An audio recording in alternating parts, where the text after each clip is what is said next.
and burning issue that we will be discussing today. Before we begin, I would just like to quickly take 2 minutes to tell you about our work, since some of you may be new. Citizen Matters is a civic media platform that serves as a knowledge exchange with insightful reports on critical urban issues, ideas, and solutions for cities, diving deep into issues which affect our daily quality of life, including water, commute, public safety, air quality, governance, education, environment, local economy, and more. We bring together civic media, data, and diverse voices to help citizens build sustainable, equitable, and livable cities. We provide in depth information and insights on various critical urban issues to facilitate understanding and the tools for citizens to become change makers. With that, I would like to hand over the event to our moderator, Prachi. Thank you. Hi, good evening, everyone. And first of all, thank you so much for making the time. I know we all have extremely busy schedules, especially Shintre sir, Napinai, both of you. Thank you very much for joining in and really appreciate it. So what we have actually done in the format of this event is that we had put out a call for questions on social media and in the networks that we are all connected with. And we have sourced the questions related to cyber fraud. So we had asked people to share their experiences where either they have been victims of cyber fraud or where they have any questions related to security or any of their loved ones have lost money or any other problem or all of that. So we've received some answers, while some have actually lost money and have actually tried complaining, have tried redressal and all of that. There are many other questions which are simply about they're really worried about what's going on here. We also the latest NCRB data, I'm sure everyone it doesn't have a very it paints a very bleak picture actually, with the increase in number of cyber crimes, increase in number of different types of crimes that we are witnessing nowadays. So with all this in mind, we thought we would just get an event together where we could address some of these questions, where people can actually find this useful as to how to protect yourself from cyber frauds, plus what can you actually do if you're a victim of cyber fraud. So these were the two broad areas that we would like to cover in our session today. But before we start, I would just like to introduce the panel. We'll start with SP Shintre. He is Maharashtra Cybercrime Superintendent, and he will obviously take very important questions on what the citizens can do, if something happens, and how can they best prevent themselves from any kind of frauds. So that's our first panelist, Ms. NS Napinai. I think she's one of the first digital slash cyber security slash a lot of intellectual property, digital rights, IT, and all of that, right? I mean, she's a Supreme Court lawyer. We have known each other for a long time, since Bombay days, and she's going to talk more about redressal and what could one really do if you're a victim, because we would really like that also to be covered in this session today. Karan Saini, cybersecurity expert, he's worked on the BBC documentary on how loan apps are used to fraud people, innocent people, and how serious that whole network really is. He can also tell us about how deep the whole thing goes compared to, I mean, we are all very we have very superficial knowledge of this. So and Karan really knows how deep the whole thing goes and how the networks are so proficient and professional in doing these scams, so to say. Gautam, of course, has been a journalist for the longest time, but also has been covering cybercrime and cybersecurity issues for a long time. He's also written a book about, which has a little bit about it. Yeah. Yes, and why I would really like Gautam to come in today's session and talk about things is that he has amazing interface with people, right? He's met so many people who would have gone through something like this, so he can really bring in how people really respond to these things. It's not like, we are really kind of people who are victims of cyber frauds are not necessarily always gullible or uneducated or illiterate, and they don't know what they're doing. They're trying their best to protect themselves, and yet they fall prey to these. So I would really like Gautam to come in on that. But yeah, to start with, I'd like to start with Karan and just uh, ask him about how many, like, there are so many types of cyber frauds really, and if we could just have a quick understanding of what kinds of frauds are really going on around these days. We only get to know of it when there's a huge amount involved, like the FedEx scam, or somebody loses crores of rupees. But what kind of scams really are going around these days? Hi, Prachi. Thank you for that. Right.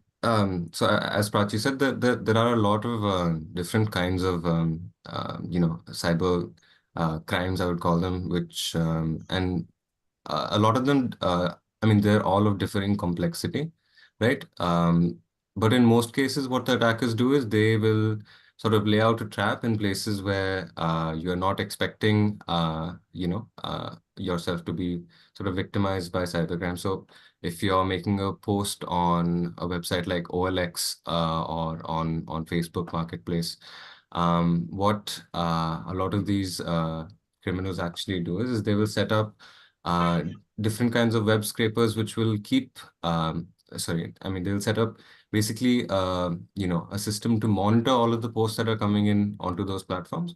So for instance, they will see that, okay, if there is any post to sell an item on Facebook in the city of Bangalore, right?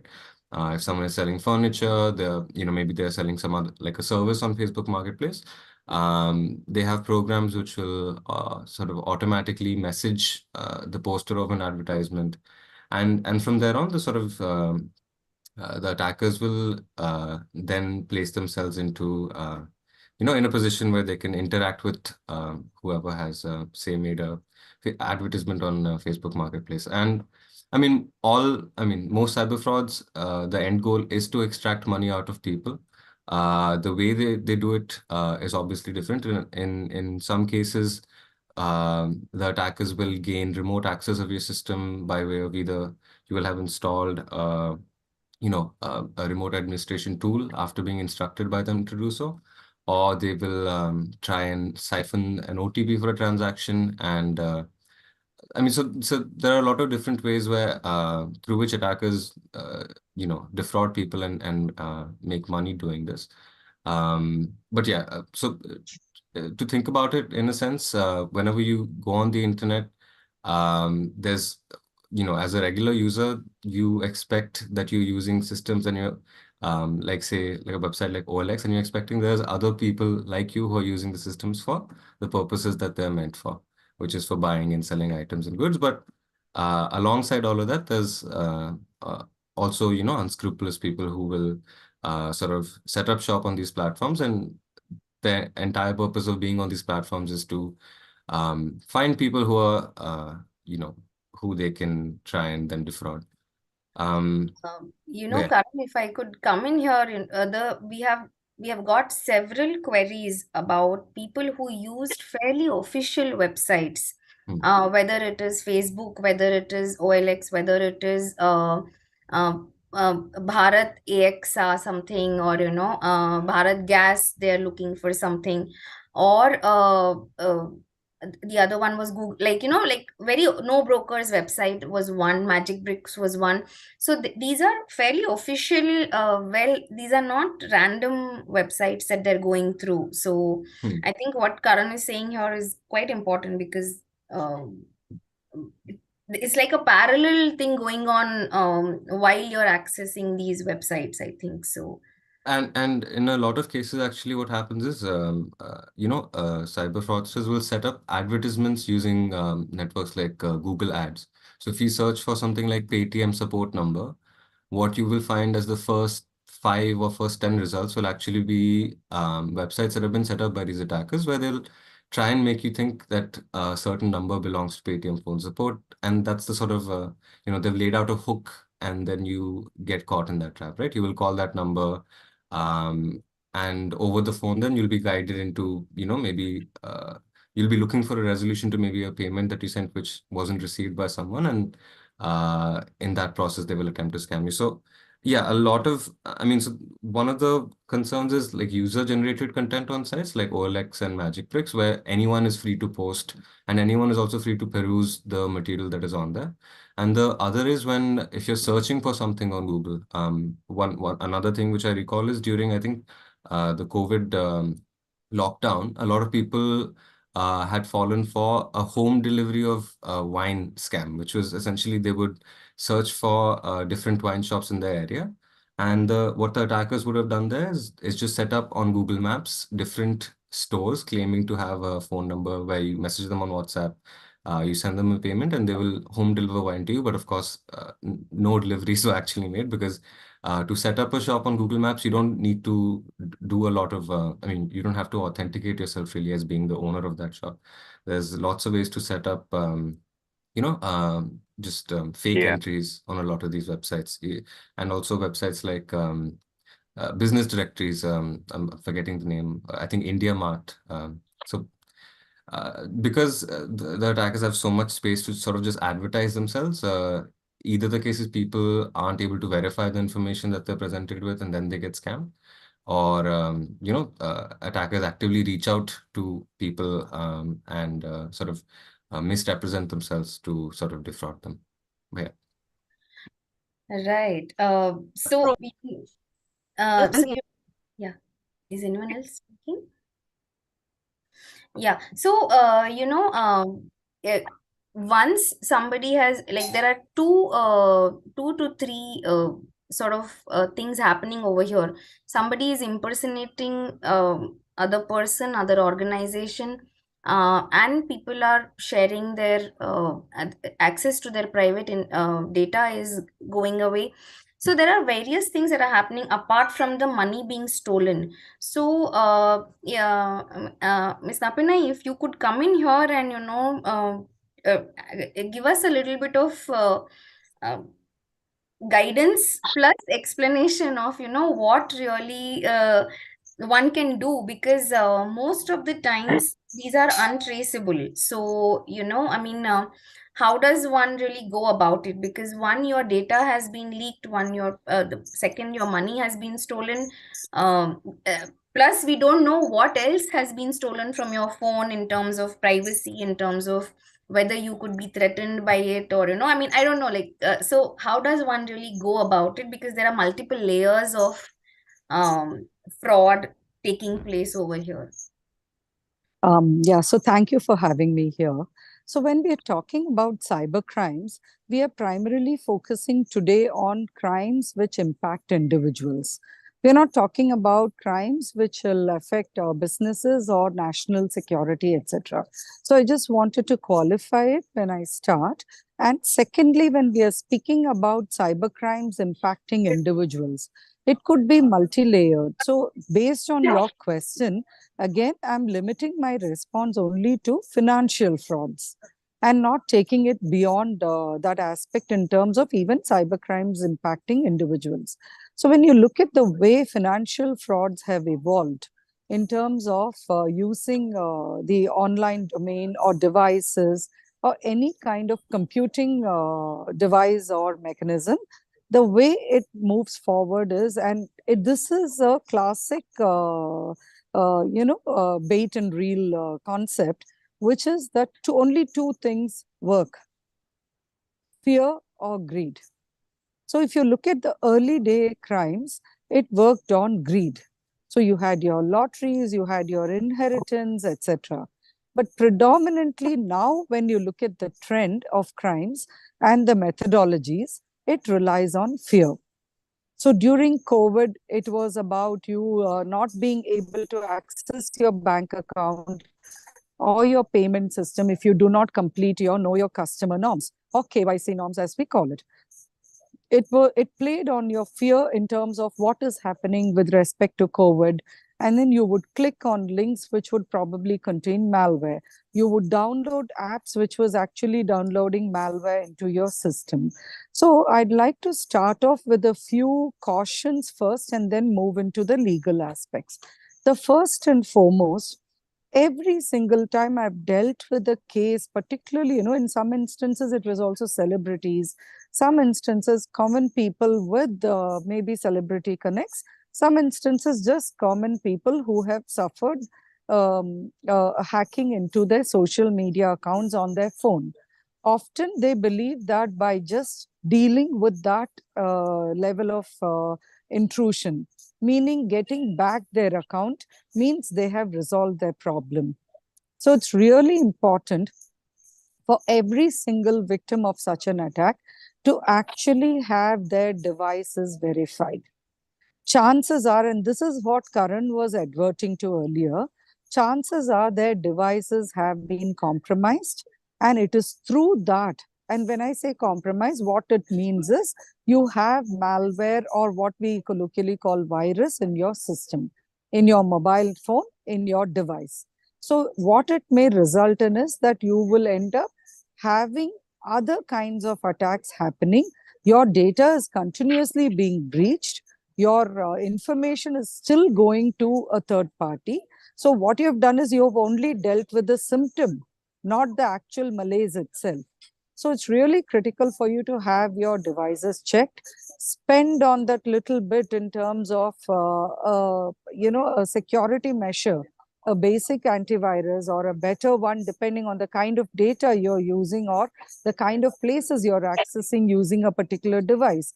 Do not think antivirus is only for a computer. Remember, your mobile phone is also a computer. So you must have at least these basic first levels of security in your devices. To a large extent, that will take care of things which you yourself may not really think about. Secondly, whenever we talk about security, it's very easy for us to give a long list of do's and don'ts. But it's very difficult for people, including the persons who is giving the long list, to comply with it. Fatigue will set in. And then that is the time when security will be breached.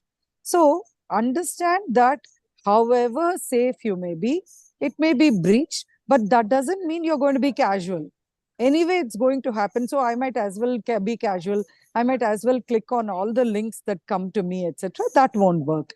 So exercise caution. I always tell people that the biggest enemy of safety or security is not the criminal. It is your convenience. Because for the sake of convenience, you give up caution. For the sake of convenience, you give up safety measures, right? Because a platform will send you a message with a link, and you just have to click on the link to go and complete. I'm in the airport, so let me use that example. You just have to click on a link to complete your web check-in. How convenient is that, right? Instead of signing in using a browser, etc.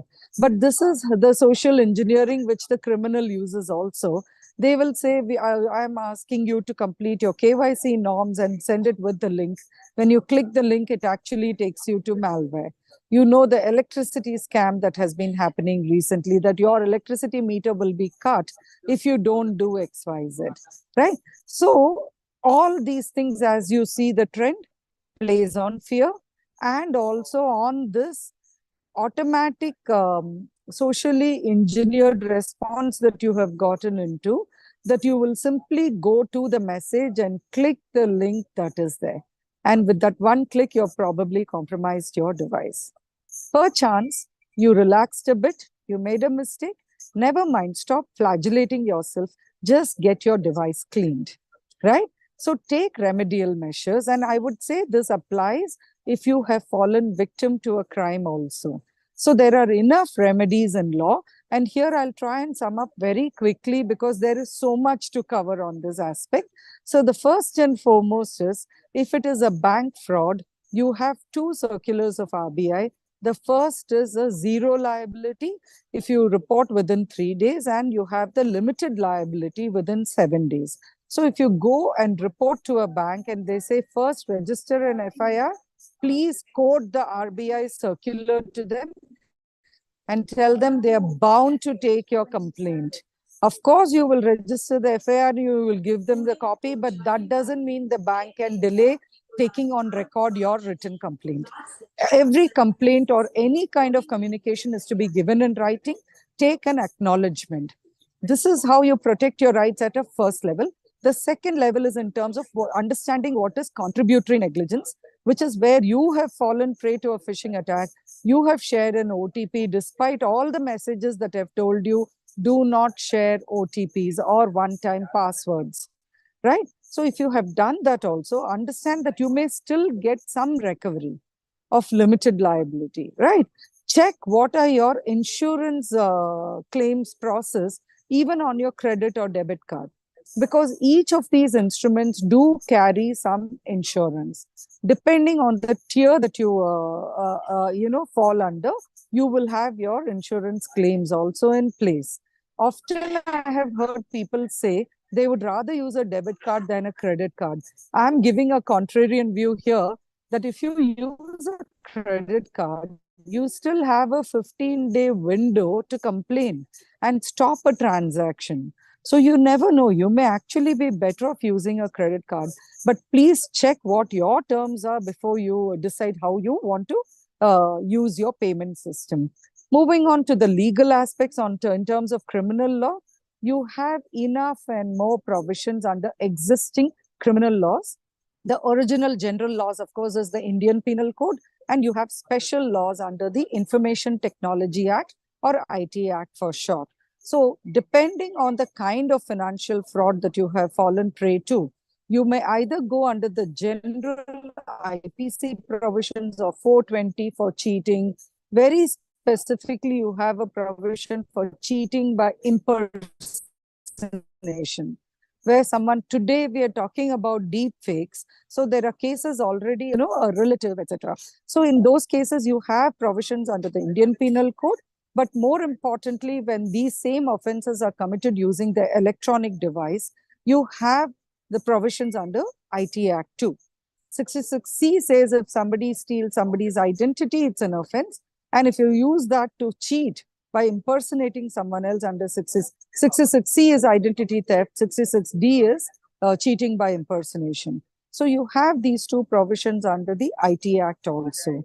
So, and also all those other preparatory processes I told you about, of hacking into your phone, or for the purpose of hacking, maybe downloading a malware or a virus into your phone, all of these are also offenses under the IT Act, under 66 read with 43. So there are remedies depending on the way a crime is committed. So please take those remedies. In your introductory remark, you talked about the NCRB records and you said it's bleak. I don't know if I should, set the record straight to say it is even bleaker than what the NCRB records say. Yeah. Because, very few crimes, the percentage of crimes that are reported are not reflective of the number of crimes that are actually happening. You're probably having crimes in crores and you have NCRB reports in thousands still. So the situation is very bleak. In fact, unless when we were looking for these questions, we spoke to so many people who never complained. Like if the amounts were not too high, or if they just got scared, or they just didn't know what to do, they did not even go through with the complaints. So see, the other reason, Prachi, is because they feel stigma. They think they've been fooled. They feel ashamed. Right. So that's why I pointed out about fatigue, to say that you don't feel ashamed. Remember, if you keep quiet, there are 1,000 more victims that are going to be victims, and trust that the police will do their work. And even out of 1,000 complaints, out of one, if one ring is broken, if one criminal is caught, that is one more than what would have happened if you hadn't complained, right? So that's what I wanted to close out with an earnest plea to everyone to say, please file your complaints. It's now so easy. You can go online and do it on cybercrime.gov.in.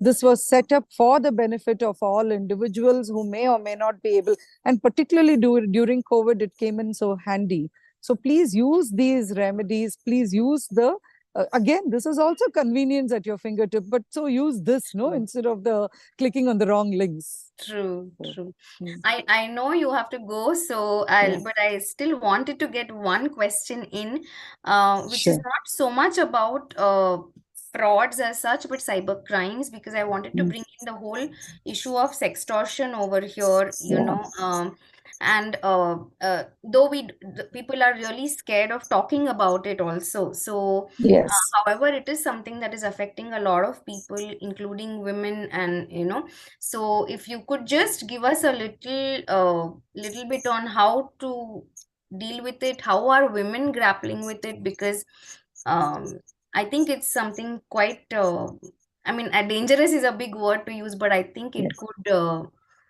have a very long-term impact on victims of this. I would actually use the word dangerous, because Mm. one of the most recent trends that's happening is that you would get a call when you least expect it, maybe when you're sleeping or when you're unaware, I mean, like you're not at your most alert.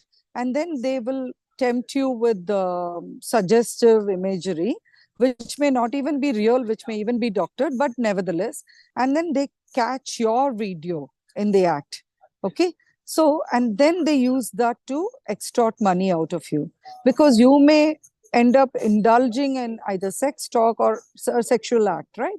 And the video is on. So your video is what is being captured, and then you're being subjected to extortion. So that's why I said it is actually dangerous. Similarly, even if it is as simple as, two people are in a relationship, they have been adventurous and they have recorded something in their private moments. The relationship breaks. And then one person starts threatening the other.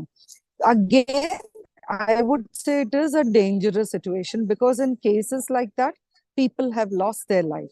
So therefore, it's very important for those victims also to understand that, again, there is law.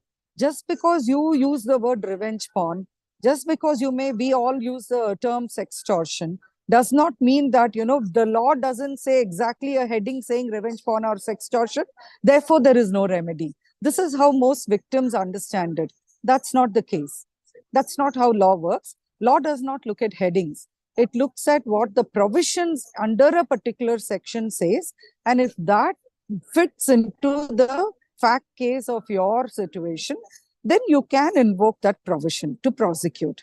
So, one, for all those people who are subjected to extortion or blackmail, with all these videos and the suggestive imagery, etc., and all, my earnest advice is don't fall for blackmail. You fall for it once, then you are caught for life, right? The second thing is, when you are in a relationship, you're indulging, that's your choice. If you're an adult, right? If you're doing that, if a relationship breaks, take precautionary measures. In any aspect, cyber hygiene is the most. All this content is deleted. Don't leave it lying around assuming that your partner is going to be fair or nice, right? Adults have fallen prey to cases like this. When I say adults, I mean very senior people. So you need to be cautious, and ultimately prevention is better than cure. So on this note, if I were to close out on this, I will definitely try to stay on, but Sure. subject to whenever they do a call out for Call out boarding. for voting, But yes. this is, yeah. So the short point I would like to make is I felt, I would get calls and I would predominantly be able to sort out a lot of problems just on calls. So Cyber Sati was set up, in fact, for this purpose. That's the not, it's so difficult even to keep answering certain questions, and often the questions are the same. So that's why I wrote Sassy Tales. It's actually CSASSY, because it's for Cyber Sati also. So Right. Sassy Tales, Cybercrime Stories and the Law. So I would, again, it's not to promote my book, it's more to keep you safe, Yes. So I would strongly request people to read it. It's written for your sake in very simple language, short stories, Yes. which you can relate to, and maybe it will help you to stay safe or find your remedies. So thank you again, Prachi, for having me here. Thank you. Thank you. And yeah, please stay. You can be online as long as you can. And anytime if you feel like joining in, please just Yeah. yeah, you can see. Thank you so much.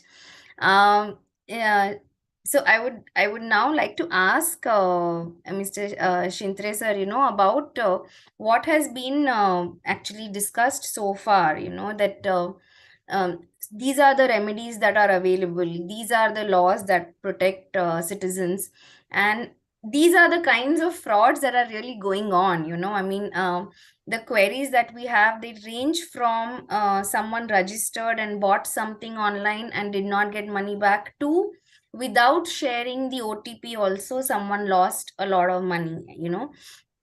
So what is your really take on how should people approach you? What will the department what are the steps that the department takes for this, and how to really protect yourself also first, but secondly also what can we do if something goes wrong?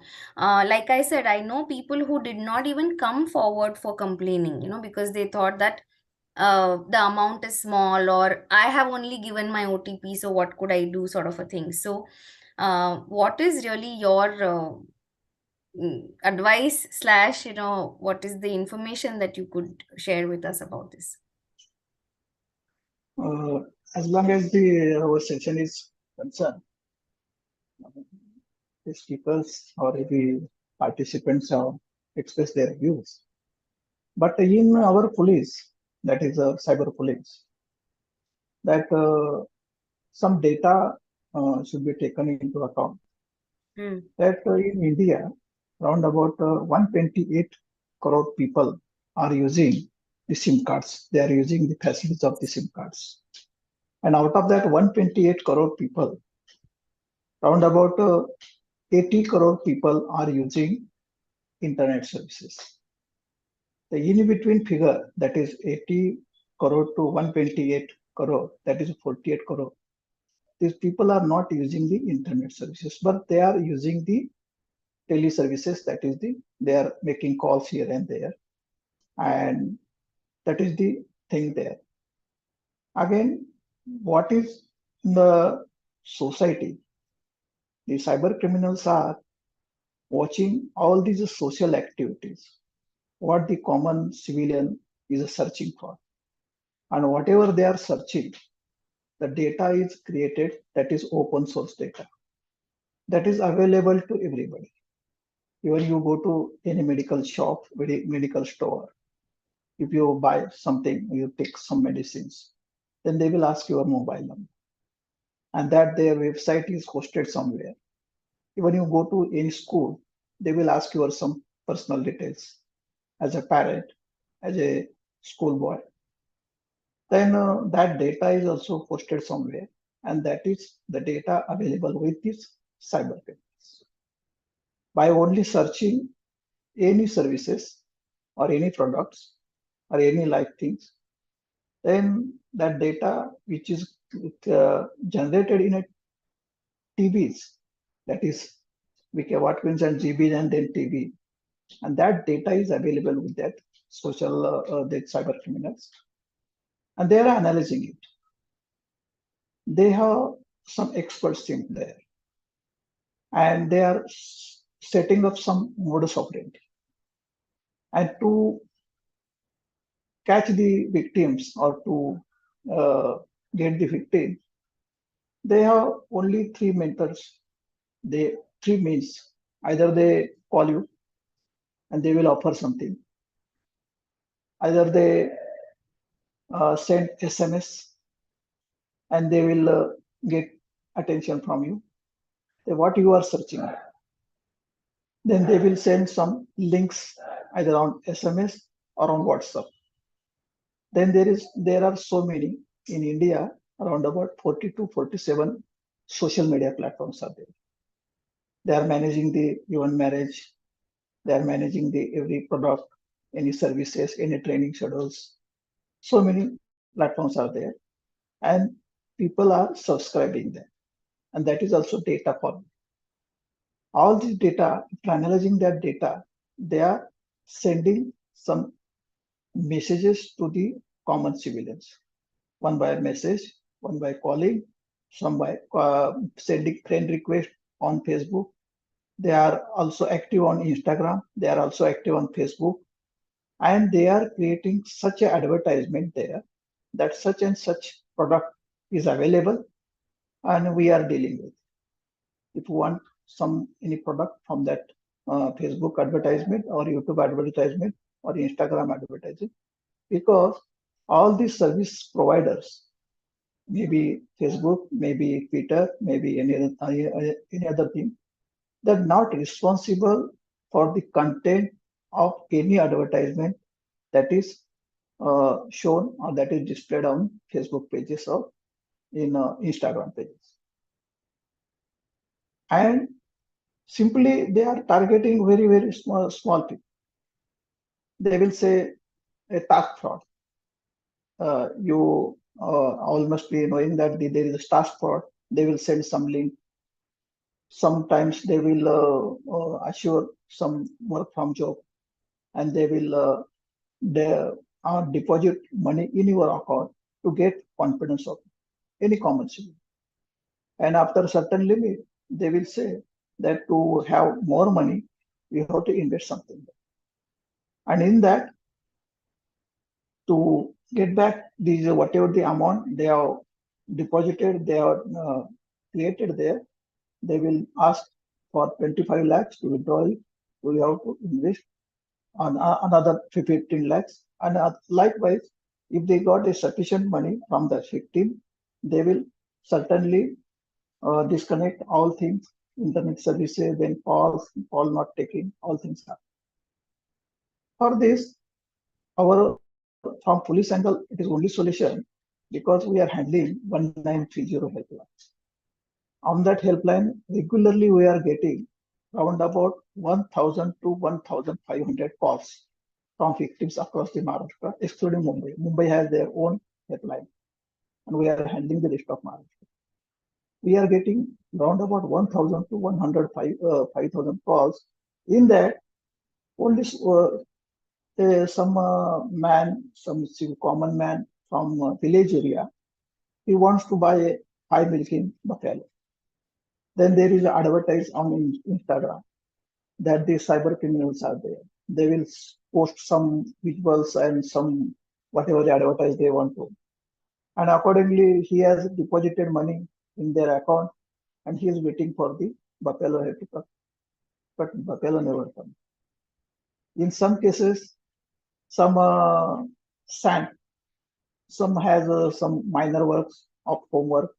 He requires some sand, and it is in so many states. The sand is such a thing that we will get it, but there are so many difficulties. That's why again the cyber criminals have created some advertisement there. They will say that we are dealers in sand, and if you want that 1 ton, 2 ton, whatever they call, and they will deposit money, and the same sand will be never. Our only advice that don't believe on such advertisement. Whatever you are getting on the web pages, whatever getting on Facebook, whatever getting Instagram, before that you check the reviews of that advertisement. After checking, you might know that so many people have said that this is the worst one. They have cheated. These are the cheaters, and don't go for that. Before opening any link, just don't open that link, but before opening link, see the reviews of the link, and then don't do any business with that. That is the second advice. And third thing, whenever you are traveling, that is everyone is posting their photos there, and so many, that is a liquor they are providing. Sometimes they will set such a website or such portal that they are selling liquor online, they are selling clothes online, they are selling everything. Before purchasing from that website, please check the reviews and then decide whether to go for that. In any case, such things are happen, then the victim, without going to police station, without asking to anybody's help, just go cybercrime.gov.in. That is a cyber portal that is developed by the Indian Cybercrime Coordination Center, that is I4C. It is a setup, or it is an organization developed by this MHA, Ministry of Home Affairs, Central Government. Home Department, Central Government has developed its I4C, and they have developed a one platform that is cybercrime.gov.in. Straight away go there, select your what type of complaint you have.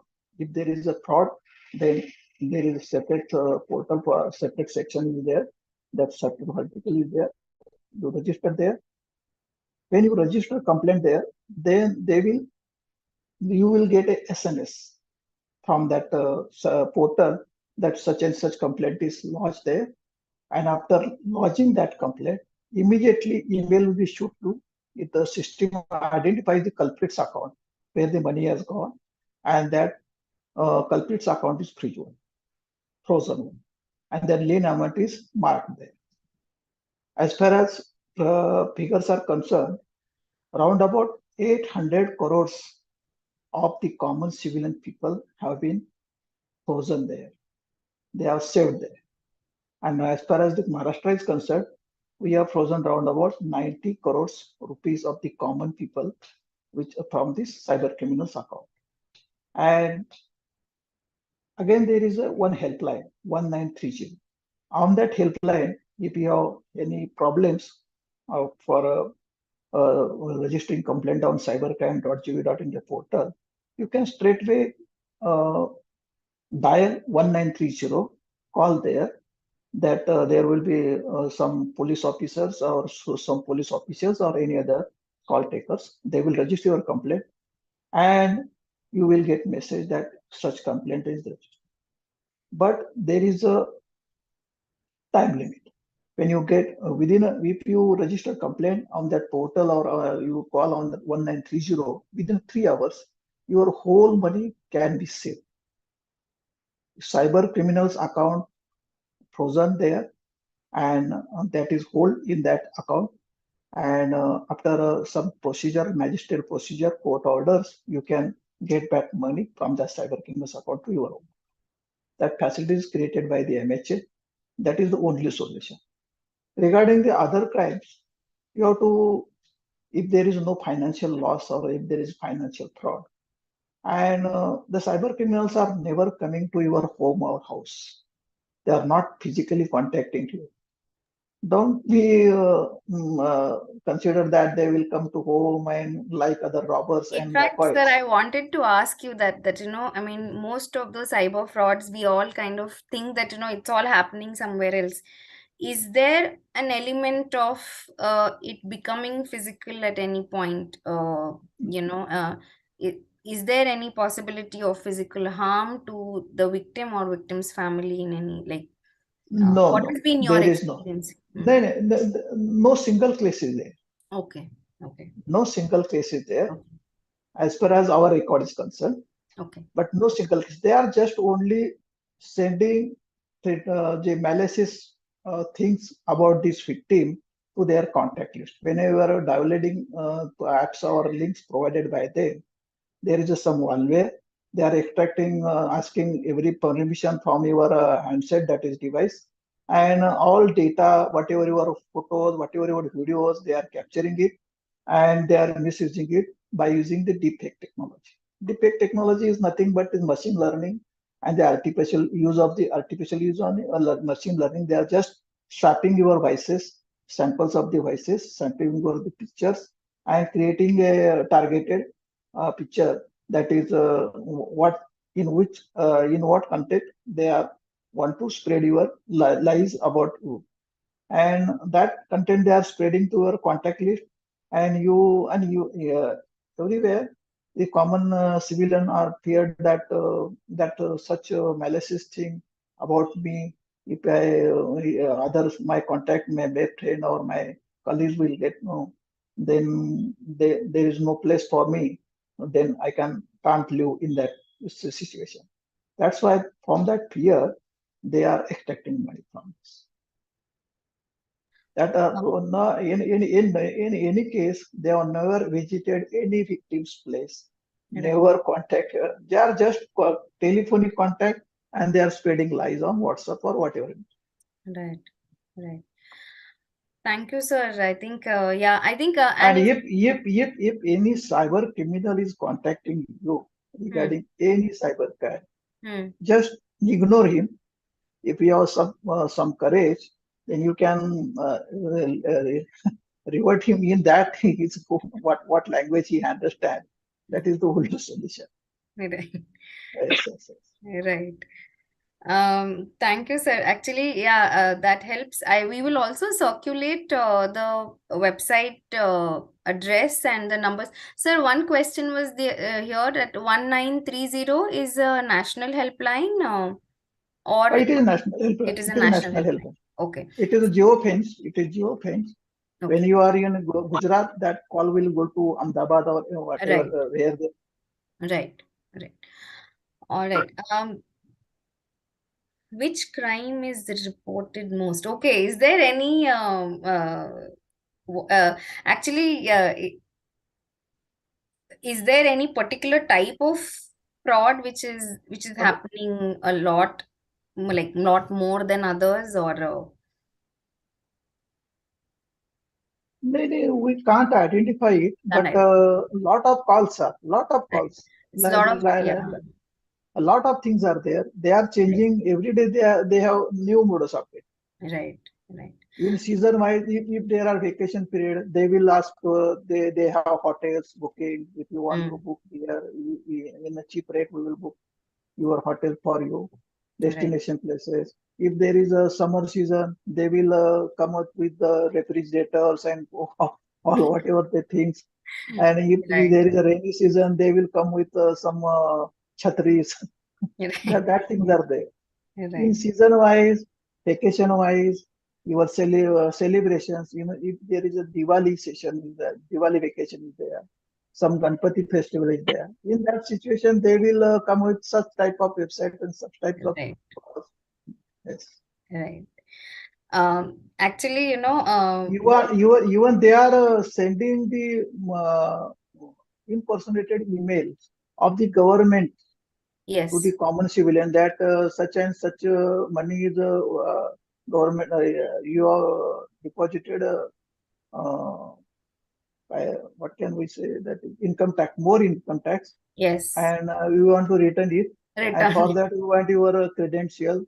Then again happily one joins send the email to that and then there is some confusion. They will ask that your whatever answer, whatever the query we have not reached out, then please send we have sent you a link, and please fill up that link, and in that link you will get all money. And in some cases they send some small amount, 100 rupees, 200 rupees, and when they get access of that whole account, then all 10 lakh, 20 lakh, such things that happen. Right. They are creating impersonated WhatsApp IDs, WhatsApp profiles. They are creating impersonated email IDs. For that, you must answer. Any civilian must must take caution that please whether the email is correct or why this email has to come me, and if there is helpline, just contact them and assure that it is a real one. Right.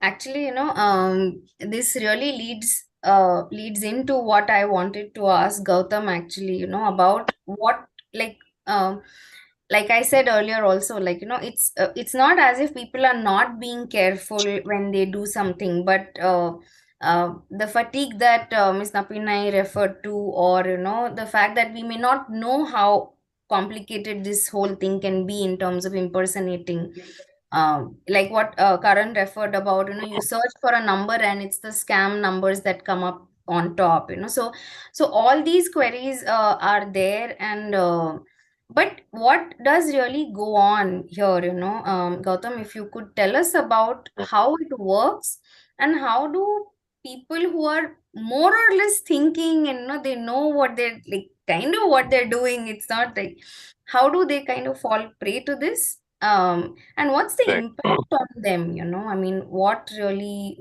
in terms of on their lives really over here? Because some people we can, if it is lesser amounts, it's fine. But as everyone has kind of referred to, people feel shame, people feel guilty, people feel scared. So how do people respond to these things in your experiences?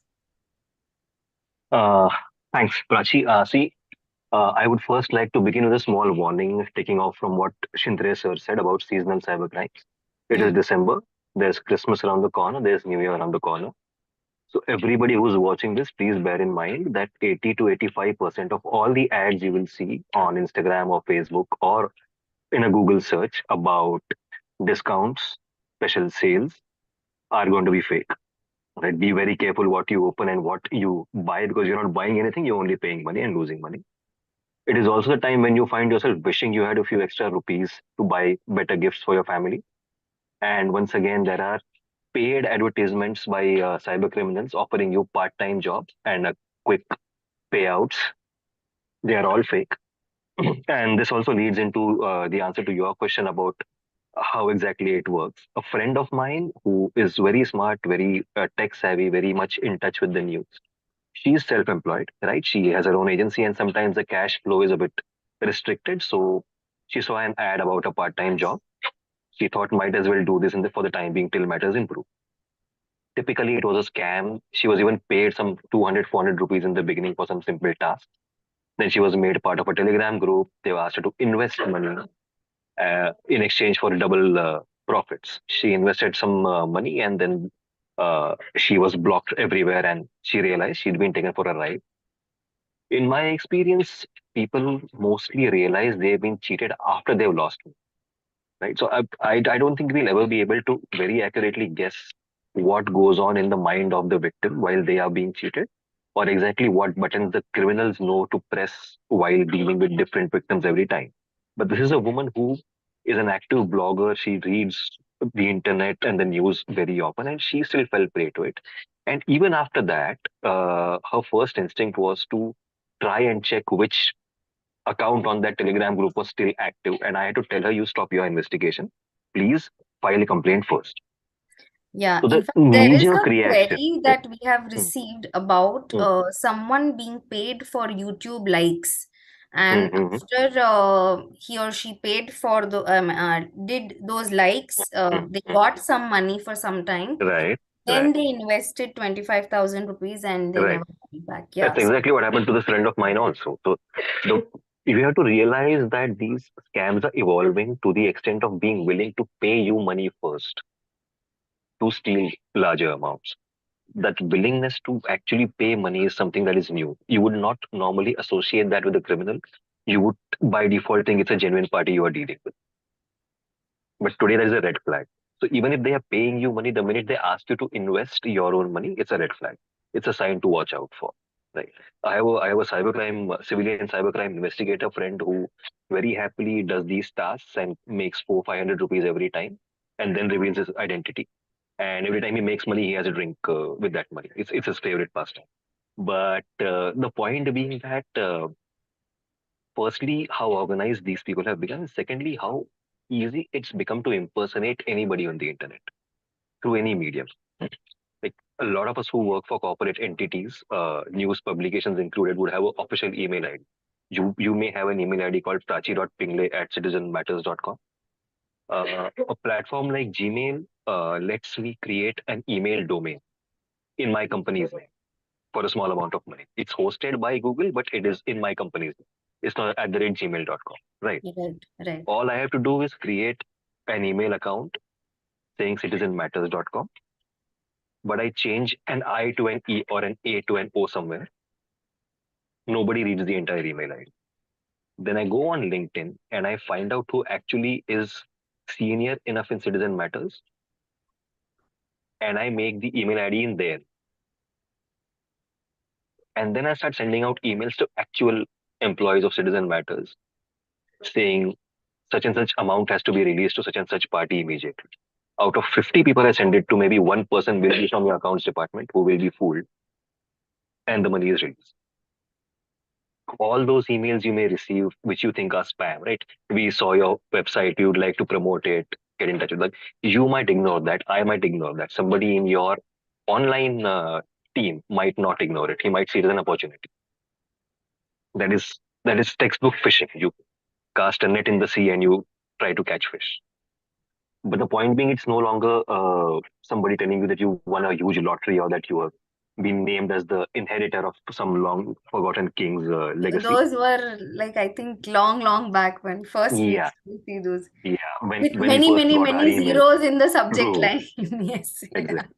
So we need to remember how much these things have evolved to get a sense of how scary it is out there.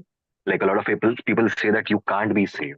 You only have to be as cautious as you can and take appropriate steps. And which is where, once again, I would agree with Shintre sir and Ms. Napinai that filing a complaint immediately is of paramount importance, because I have personally covered cases where the transaction has been frozen and reversed because it was reported in time. And it's not just for the police's convenience. The money has to stay in the account for it to be reversed, right? These are very organized people. They have modules where if one module is on the phone with you, the other module is roaming in that city on motorbikes, going to ATM centers with scant or lax security measures and withdrawing the cash as soon as it comes into the account. So by the time you actually decide to file a complaint, which might be 3 days later, that money might no longer be there. What do you freeze? What do you reverse? And what do you recover? So this proactivity is very, very important because it is only going to get worse. I do not mean to be a prophet of doom, but the easier internet gets, the more kind of scams you're going to witness. AI is the best example. Like deep fakes or deep nudes was a concept we first saw maybe a decade ago in a very, very closed corner of the dark web. Then we had apps on app stores which could let you superimpose your face on the face of your favorite film character, like Johnny Depp in Pirates of the Caribbean or Keanu Reeves in The Matrix. That same technology today has been used very successfully to make fake videos, which you can't make out of fake because they match your skin tone. They can make the eyes of your photo crinkle if it's making your photo smile. And we are still maybe at 30% capacity of what AI can actually achieve. So that is another point. Also awareness. And I do not point the finger at any one party here because that's just too big an issue for me to hold any one person responsible. To quote a recent example, Karan used the word web scraper. And he had the presence of mind to correct himself by explaining what it is. But a large population of the country does not know what a web scraper is. And a large number of cyber experts or policemen or journalists for that matter do not take the effort to explain what a web scraper is while writing about it. So how are we even raising awareness if what we are writing is not permeating into the people's heads? Or the brilliantly crafted advisories issued by police forces around the country on their Twitter handle. They are not reaching a large number of people because they don't use the internet. It's not about whether they are rich enough or poor enough. It is about maybe my mother watches a lot of TV, but she does not check the internet too often. She is not on Twitter at all.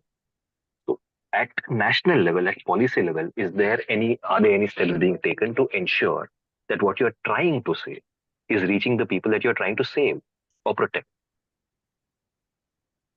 Are the questions that we need to raise. Right. Yeah, and there's everybody involved. The Yeah. stakeholders are many. The stakeholders are numerous. Like it is a very scary thing when I just say it out loud that big tech has its own foreign policy. Let that sink in. Companies like Google and Meta have their own foreign policy. So our police force can send millions of requests to them requesting details of accounts indulging in crimes, be it financial fraud or rumor mongering that has led to rioting.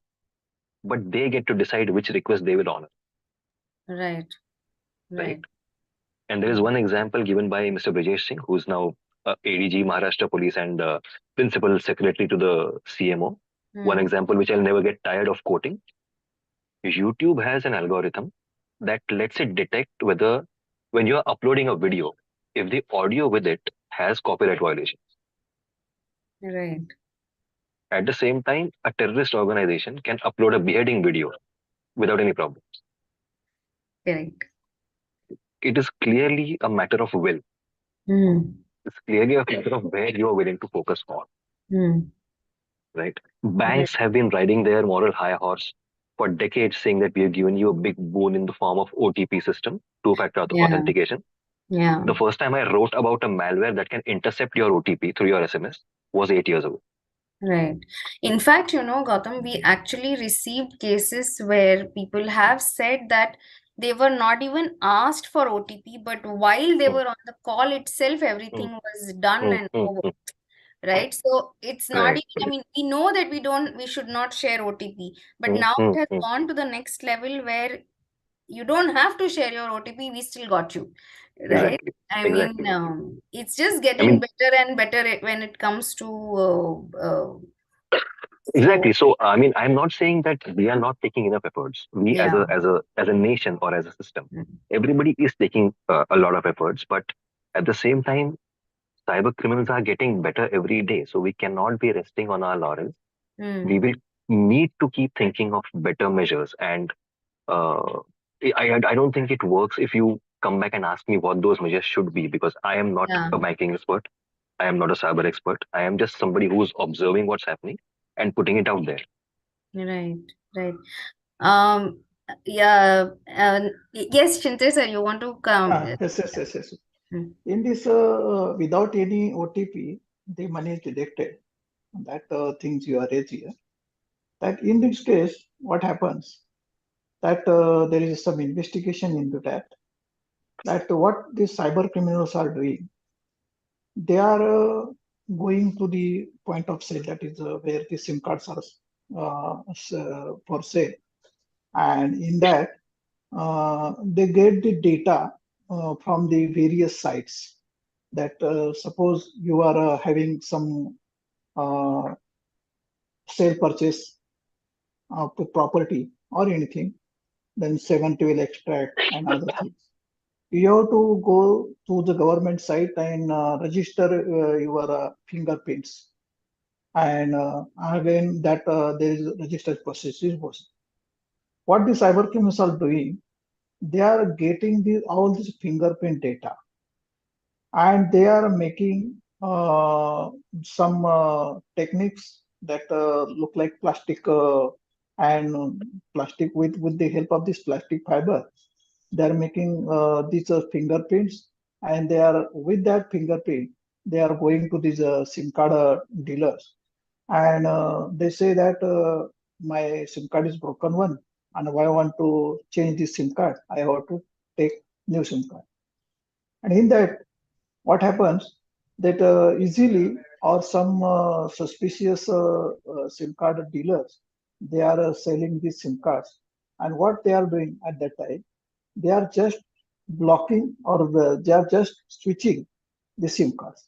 And in that process, once the cyber criminal gets the SIM card of any particular person, and already he has some credentials of his bank accounts and other things, and they are using it, and they are just when they are asking, they are getting money from that bank account, they need SIM card, and that SIM card is with that cyber criminal. In between, what happens to the victim, that his SIM card is automatically blocked, is not working. In that case, he has to firstly call the Airtel or any other internet service, telecom service provider, that block my SIM card. That precaution he has to take. On this forum, I can say that whenever such things happen, suddenly your SIM card is not working there, then rightly call to that call center and block your SIM card first.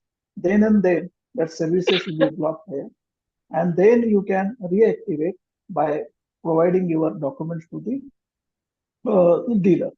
That is that is one of the remedy.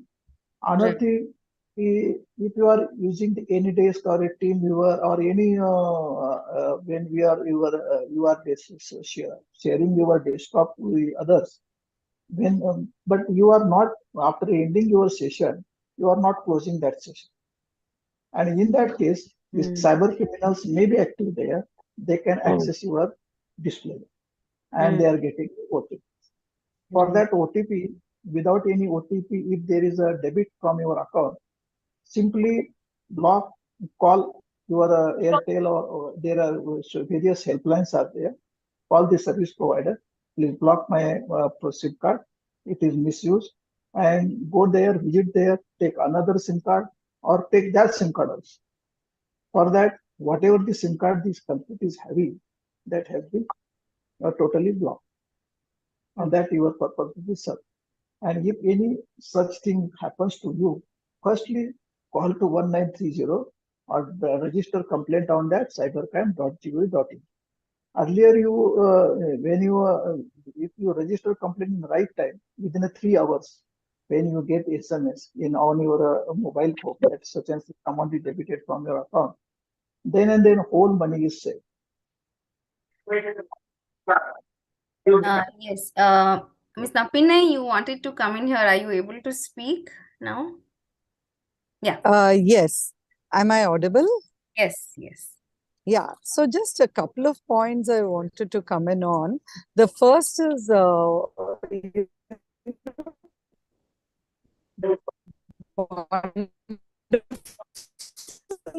Can't hear you. Maybe you can switch off your video.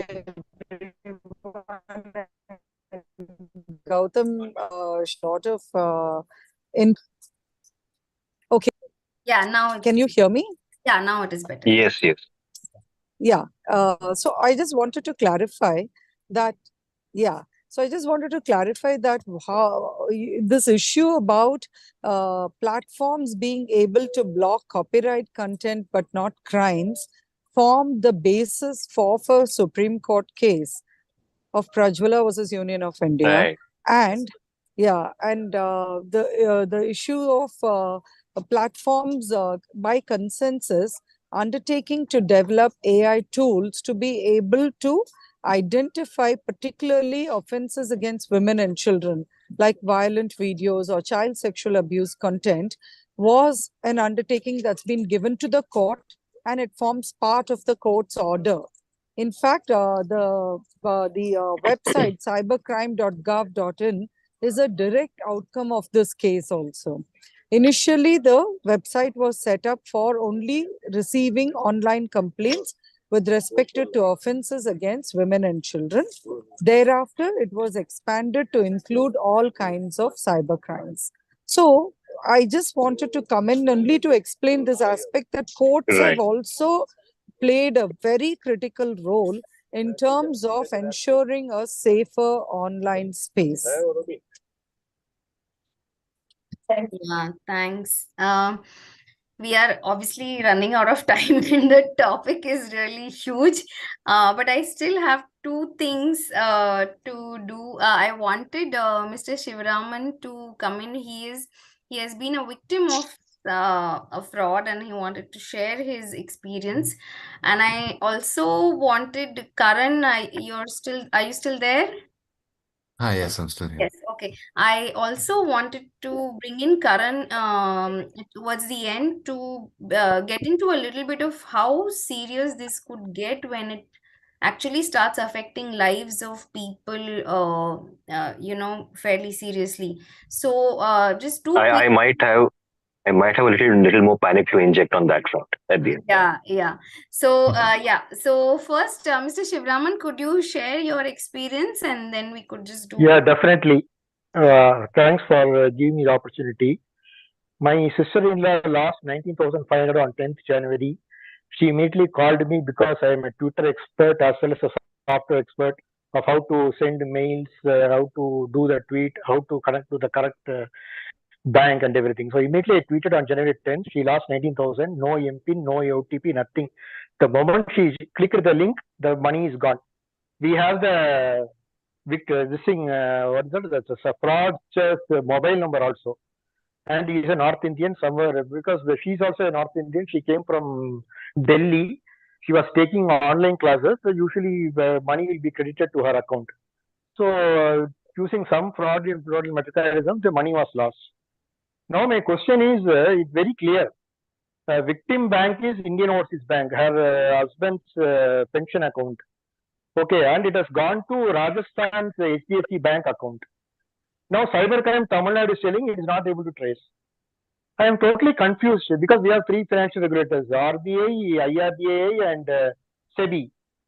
The moment you lose money, you have KYC, eKYC. Why you are not able to snatch it? If the money has gone to America, Australia, Nigeria, Canada, okay, it may be tough. It may be too hectic process. When you know it has gone to Rajasthan Bank branch, HDFC Bank, what is the problem? I want you to share the file to even to Sanjay Shinde, to any Tom, Dick and Harry across India. And I want the money back. And I am totally free. I am retired software engineer from Oracle. From 7 a.m. to 7 p.m. I do voter card, Aadhaar card, PAN card, everything for free. No profit, no loss. In fact, I want me to be part of cybercrime. I don't want salary. I even feel that Gautam Mangle is a much better candidate.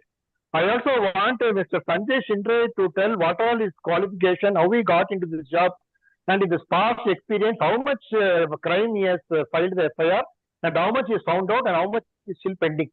Why RBI is not sharing this data bank-wise? Victim, let us say HDFC Bank customers lost so much money. We could recover only this much. Mr. Shivraman, I understood your question here. I think what you're probably trying to ask and find out is who has the onus about this, right? When there are multiple layers. Yes, I think the entire department, right? Be it crime or ED or CBI or IB. We got your question. Yes, the part of IB, Intelligence Bureau. Yes. I don't even know what is it. Yes, we got your question. I didn't know that there is a department IB. Intelligence Bureau department was known to me only after several years. 55 years I know that is a department called IB. I don't know what is their job. So unless the government officials make a presentation on public domain, how do I know whether they are useful or useless? And I also want to know, Mr. Shivraman, we got your question. Can you please listen to the answer now? No, I will answer this. Yeah. I will answer this. Yeah. International controls I want. Other countries. Okay, I stop now. Yes. Thank you. Yes, you presented your case, but if that police station is not working, that is, I think there is some problem in that investigation process, because in a cybercrime, it is detected 100%. Which account, if the money has been taken away, or what cyber criminals are doing, they have multiple accounts. They have mule accounts. They create the accounts in the name of some poor people. They will just give him 5,000, 10,000 per month, per year, and they will use that account. For that account, they are giving their own number. That's why they are making the net banking facilities on their or handset or whatever the tablet they are using. In this case, if you have registered complaint there is definitely there will be a money trail. In that case, that IO, if that IO is not working, you meet that senior officer, and he will that case will be definitely detected. If that money is not, gentlemen, sir, you let me know whom I should meet for that. Prachi, please share the PDF to him. Whatever detail he wants, I will share it now. No. Free. No, there is one superintendent of police, maybe the IPS officer from your district. Meet him, tell whole story, what suffering you are, and then he will guide that IO, because it is very simple. It is very simple to trace that money. It is very simple. In a cybercrime, please help, sir. I seek your help. That is Mr. Shivraman, we will definitely take this later, but this is unfortunately not the forum for an interview. And also, we have a meeting with this RBI official, that is the governor of this RBI in Mumbai, last fortnight. All officers from all over India, They have come here and we are meeting with RBI, and there is certain issues because the banks are asking the court orders to revert that money from the culprit accounts to victim account. Magistrate, so many magistrates are in India. The magistrates are so not aware about this cyber crimes and how it works. They are still insisting some court magistrate order, and most of the cases in financial fraud, the people are just registering crime on cybercrime.gov.in portal, or they are calling on 1930. That is also, again, that is the portal. Someone, police officer. All are police already done. If you want, I will share Yes, the yes. SR copy Sir, of that pictures. All are done. Yes, yes, yes. And that's Yes, just yes, yes, yes. 10 Yes. months Yeah, back. if Not 10, you 12 are months back. Almost 1 year. Mr. no, you have Shivraman, registered FIR there? No. I will answer him. I will answer him. Have you registered FIR there? Yes, I will Okay. share all the copy. You please share your Yes, email yes, ID. yes, yes, yes. My mobile Yes, number yes, is yes. 9845228625.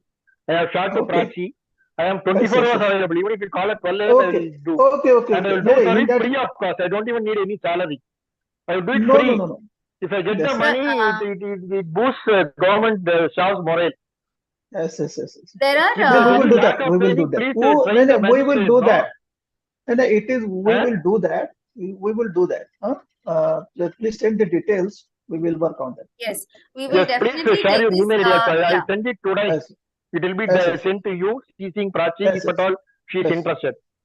Yes. Yes, Mr. Because Shivraman, awareness we is already really don't done and have much dusted. time now. There are two more questions that I have come, and I think they're of broader implication over here. There's one question about whether UPI apps should be linked to a bank account which has lesser funds because there is a security problem there. And a lot of times, so we should not link our main bank account to UPI accounts. Is that something that which is recommended, or is it safe to link the main bank account to UPI apps, because often this money does get transferred through UPI apps? And as a precaution, you can do that, but it is not necessary, because what UPI is a program. It is a just lock for your bank account, and that's why that lock is open only by the entering the PIN number. If you Right. are not sharing your PIN number, then there is no issue. Right. So But what cyber right. Because Like, increasingly Google Pay and other Phone Pay and many other UPI apps make it very, very easy to pay, right? So everyone is using it all the time. Yeah. it is very much useful, and Yeah. it is a well-designed program. No one can misuse it. If your UPI account for account having the larger amount or smaller amount, it doesn't matter for this activity. Okay. But for precaution, you create a account that have some 5,000, 10,000, 2,000 rupees in that account. You can use for your security. But if you are using because UPI is just a facility, that is a program, and it is a lock your account. Without going there, without signing any checkbook, you are getting money. You are making transactions. Right. And you have to make very small transactions there. Sometimes big transactions are there, but it is a safe. We don't advise that you don't use UPI for the larger amount account. Yeah. That is not that we are not. It has got nothing to do with the. But only thing. But what happened? It is supported by the QR code. Right. QR code is nothing but is one of the part of this UPI. Right. When you are sending some money to any UPI account, please see the name on that UPI account. Right. Okay. You please see. Suppose you are having you are purchasing some vegetables from a small market, then see the name of in that account Whose name is showing up. whose name is there. Then someone sends the QR code to you and asks you that pay the money to this. Again, the same method.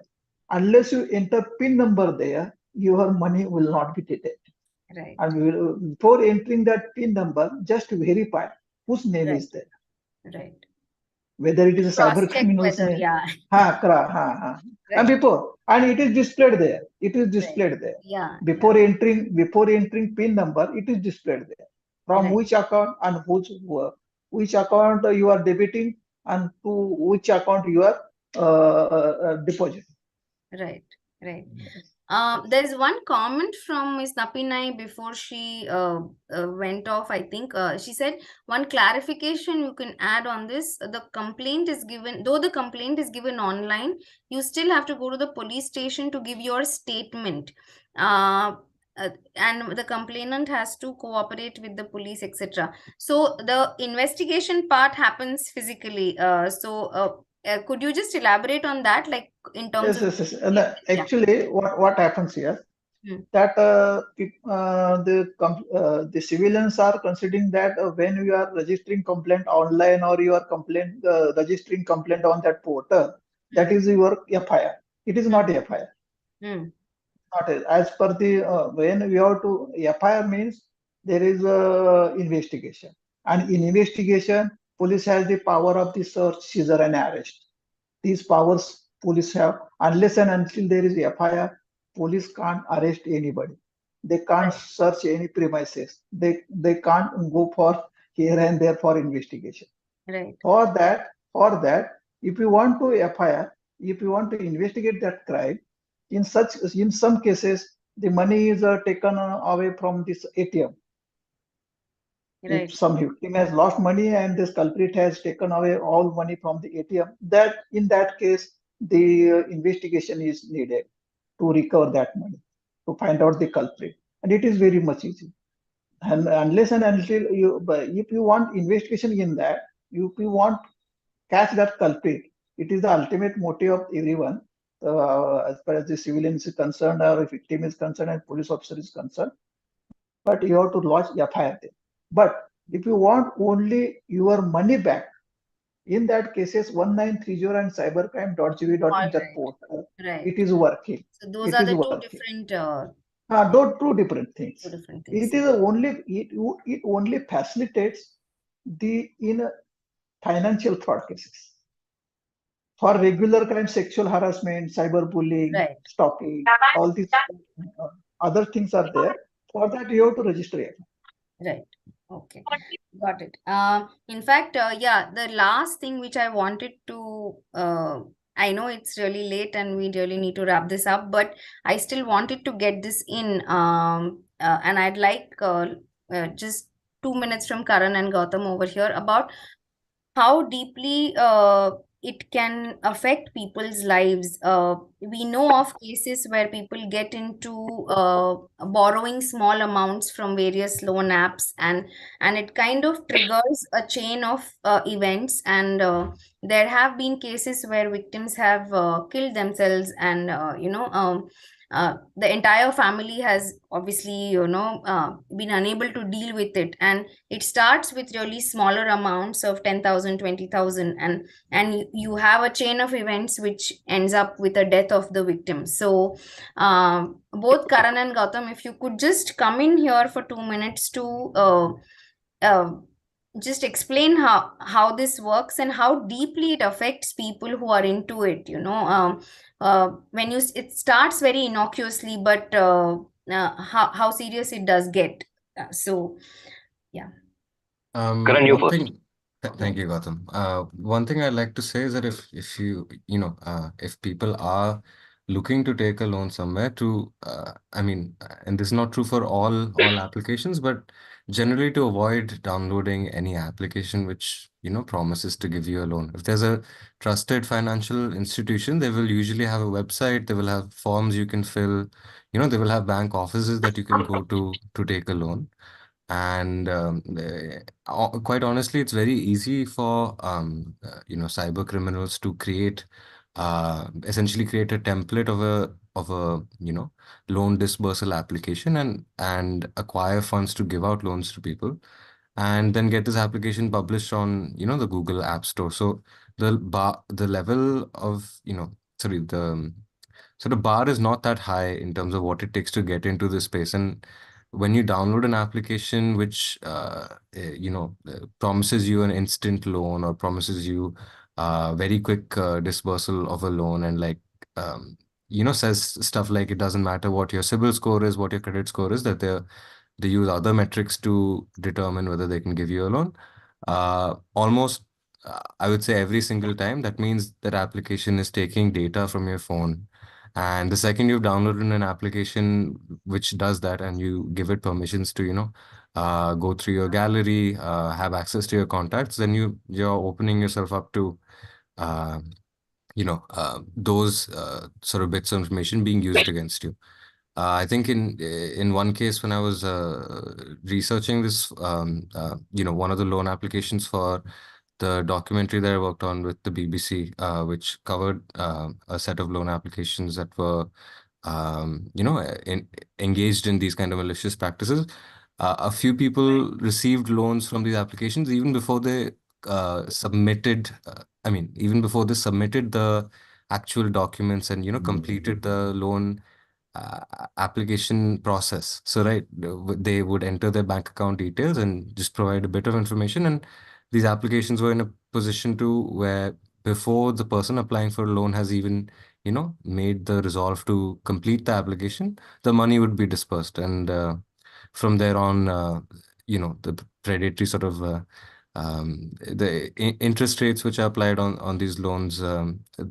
So I would like to just suggest that if you are looking to take a loan, you know, go Right. to opt for a legitimate financial sort of institution where you have the ability to sort of Right. um, see through that they're not just collecting information to Right. abuse your data. And I think Gautam maybe could Yeah. cover a bit. Karan, do share the link of the documentary if you can in the Sure, chat. Yeah. I'll do that. I'll share that in the chat. Yes, Gautam. See, I was a teenager when I witnessed a chain snatching live in front of me, and the first thing that happened was that the woman just sat down on the road. Okay, anybody who's been a victim of any kind of crime is affected very terribly. It can be physical injury, it can be mental distress, and can be just the crushing feeling of shame of how did I fall victim to this, because we are conditioned to think that way. Because all around us, you go to confide in your family, there's that one uncle who will be like, but how could you be so careless? You go to the bank to get your account blocked, and there is one staff member who looks at you like you're the stupidest person to walk the earth. So that distress is very deep and it can stay for long periods of time.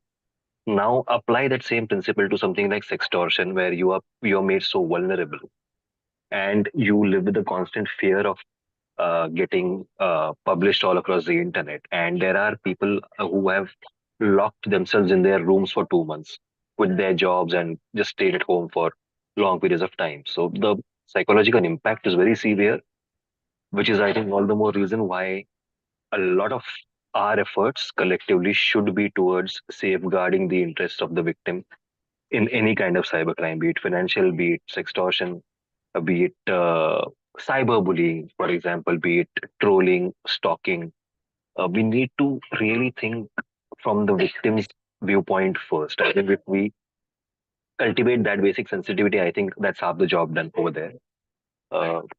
Also, because by God's grace, right now, what we are witnessing in terms of local cybercrime or cybercrime at city level or at state level or at nation level is still something that requires what we call user interaction in cyber parlance, which basically means that the victim has at some point has to open a link or share a password or enter their details or install a screen sharing app, which enables the criminals to actually steal their money or get into their gallery. This is user interaction based cybercrime. What most of us are not aware of, and what a lot of cyber experts will attest to. Karan, correct me if I'm wrong. The service model is something we are observing on the dark web right now. This basically means there is a concept called software as a service, where you lease out your software to other entities to use. A software developed by you. It's a legitimate concept. We now have malware as a service on the dark web. We now have ransomware as a service on the dark web. a ransomware developed by me can be rented by you. I have a team to negotiate the ransom for you, and I take a cut. Okay. We have something called C2 as a service, command and control server, like a server capable of hosting a malware, can be Okay. rented out. Wow. Everything is available as a service. It is just God's grace that local or common cyber criminals have not yet wrapped their heads around the concept of operating malware that requires zero user interaction to get into your computer. Very correct. I think, in the sense of complicated cybercrime, Mm. India sees very little. So, I mean, even though cyber frauds in themselves can, as Gautam put it, take quite a toll on people, complicated cybercrime in India is, almost unheard of. True. Uh, so yeah, I think by God's grace, the fact that you're someone who's looking to make a quick buck isn't turning to True. deploying ransomware Into the and malware. darker corners of the dark web, as we call it. Correct. I mean, I would say that's only a good thing, and hopefully it does stay that way. But regardless of that, I feel like that is a separate sort of monster to tame. But yeah, True. Yeah, but it is also something that you and me and everybody who is a stakeholder needs to keep in mind that that is the future, or that Mm. might be the future. Like whatever steps we take today should be for day after tomorrow, right? That is how you preempt anything. Like in journalism, they always say that my competition is not my peers, but the kids who will graduate next year because they have better access, better information, and better exposure, and will become journalists. Right. We need to think in those terms of how much better than us our adversary will be. Yeah, And and what we also, need. how do we know that when one starts and one stops, right? I mean, you might be online for something for your UPI transactions, but when you become a victim to much more serious crimes, There are a lot of things we don't even realize. For example, there was a yes. Gazette notification just 2 days ago against something called dark patterns, which are practices followed by e-commerce and a lot of companies that sell their products online, which are actually not completely ethical. For example, Right. when you're trying to book flight tickets or hotel rooms and the website shows you that only one hotel room is left, so book now, and you Right. book that room for a higher price, Correct. but they are not actually all booked out. That's a dark pattern. Yeah. Or if an antivirus is sending you a notification saying that there's a malware in your phone, install my product now. While your phone is not actually infected, it's a marketing tactic, but you're Right. effectively lying to your potential customer. So Right. these are gray areas we don't even think about, right? Right. Right. No, I mean, yeah, I think there's so much happening, and I think there is no way to really cover all of this in one session. But I think a few takeaways here. I think one most important, which everybody spoke about, is to register your complaint. Always. Call 1930. Do it as soon as you can, because that is the only way for the account to be frozen and money reversed, if possible. Also, a very important point which came in much later is that this is about financial thing, but if you want the entire investigation, prosecution, conviction to go through its legal recourse, then you also have to register an FIR, go give your statement, cooperate as much as possible, and see how it goes. Be alert always. Something which I think Ms. Napinai also spoke about, get your phone cleaned. There will be look up the information. We will try to put out some good resources on our website once we put the article out about this today's session, as to what is cleaning your phone, something as simple as that, and It's called a zero trust policy. The better way to remember it is zero trust policy. Zero trust policy. So we could do, so please do that. Be careful about, obviously, the links that you open and OTPs that you share. But more importantly, I think we have to be careful always, because something as simple as looking up for a helpline number and then calling the first number that Google page shows up also can lead to major financial losses for you. So it's best to be alert always. If possible, don't get into anything that sounds fishy, that sounds suspicious, whether it is loan, whether it is job, whether it is an incentive for liking something, doing a small bit of review and getting money for it, which is all fine as long as you are ultra careful about what you're doing, I think. So yeah, I think it was really useful to have this session, because I think the fatigue of using multiple apps has already set in for most of us. So I think this is a good reminder to be really careful and kind of watch out for each other also. I think, if you find your friend into indulging into any of this and looks distressed about it, I think it's important to make people around us and ourselves also to feel okay if we are victim of cyber frauds. I think that's the most important thing. I think we need to remember, so that we go through with the logical steps that follow, and not kind of harm ourselves or watch people really go down in this, I don't know, in this rabbit hole, if I may say so. Yeah. Yeah, thank you very much, all of you. I will connect with you separately to get any kind of resources that you would like to share for our readers and listeners. And we would put all that. Shintre sir, you're on mute, sir.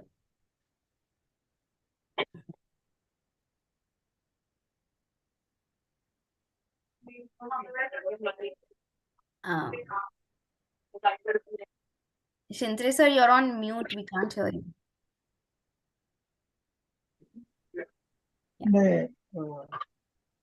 I'm not here. Please tell me. No, I said thank you very much for Okay, thank you. Yeah, and we would get in touch with all of you separately to provide resources that people can use in protecting themselves and getting redressal for any kind of frauds that they're victims of. Yeah, and thank you so much, all of you. Karan, thank you very much. Shintre sir, thank you. Gautam, thank you. Thank you. Yeah, Mr. Shivraman, thank you, and all the Thank you. listeners who are on YouTube, thank you very much. We will connect with you separately with the report of this session, and we'll provide more resources if possible. Thank you very much. Thank Have you. a good night and a good weekend, and stay Yeah. safe. As Gautam says, holiday season is coming. All right, Okay. bye-bye. Thank you, Yeah, everyone. bye. Bye. Thank you very much. Thanks. Bye. Thank you.